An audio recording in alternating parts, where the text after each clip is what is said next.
இயற்கையிலேயே தலைவர்களாக இருக்கணும் அப்படின்னு விரும்பக்கூடியவங்க. எந்த ஒரு சூழ்நிலையிலுமே முன் வந்து செயல்படக்கூடியவங்க. நான் முதல்ல அப்படிங்கிற மனப்பாங்கு உங்ககிட்ட எப்பவுமே இருக்குங்க. பயம் அப்படிங்கிற ஒன்று உங்களுக்கு ரொம்பவே கம்மியாக தான் இருக்கும். நீங்கள் ரொம்பவே நேர்மையானவங்க. மனசில் என்ன இருக்குதோ அதை நேரடியாக சொல்லக்கூடியவங்க. அதனால சில சமயம் கடுமையாக தோன்றலாம், ஆனால் உள்ளுக்குள்ள நல்ல மனசு கொண்டவங்களாக இருப்பீங்க. மேசராசிக்காரங்க எப்பவுமே ஆற்றல் நிறைந்தவர்களாக இருக்கக்கூடியவங்க. ஒரு இடத்துல அமைதியாக இருக்கிறது உங்களுக்கு ரொம்பவுமே கடினமான ஒரு விஷயம். புதிய சவால்கள், புதிய அனுபவங்கள் இதுதான் வந்து உங்களுக்கு ரொம்ப பிடிக்கும். ஆனால் கோபம் வந்து சீக்கிரமாக வரும். அதே நேரத்தில் கோபம் வேகமாக மறைஞ்சும் போயிடும். அதனால் பொறுமையை வளர்த்துக்கிட்டால் வாழ்க்கையில் மிகப்பெரிய வெற்றியை நம்மளோட மேசராசிக்காரங்க அடைய முடியுங்க.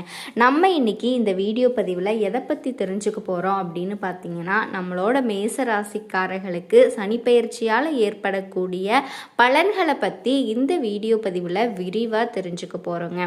குறிப்பாக சனி பகவான் மீன ராசியில் வக்ரகதியில் சஞ்சரிக்கிறதுனால மேசராசிக்காரர்களுக்கு ஏற்பட இருக்கிற அதிர்ஷ்டங்கள், தொழில், கல்வி, பொருளாதாரம், குடும்பம் இந்த மாதிரி பல்வேறு துறைகளில் ஏற்படக்கூடிய மாற்றங்களை குறித்தும் ஒவ்வொரு நட்சத்திரங்களுக்கும், அதாவது அஸ்வினி, பரணி, கார்த்திகை நட்சத்திரம்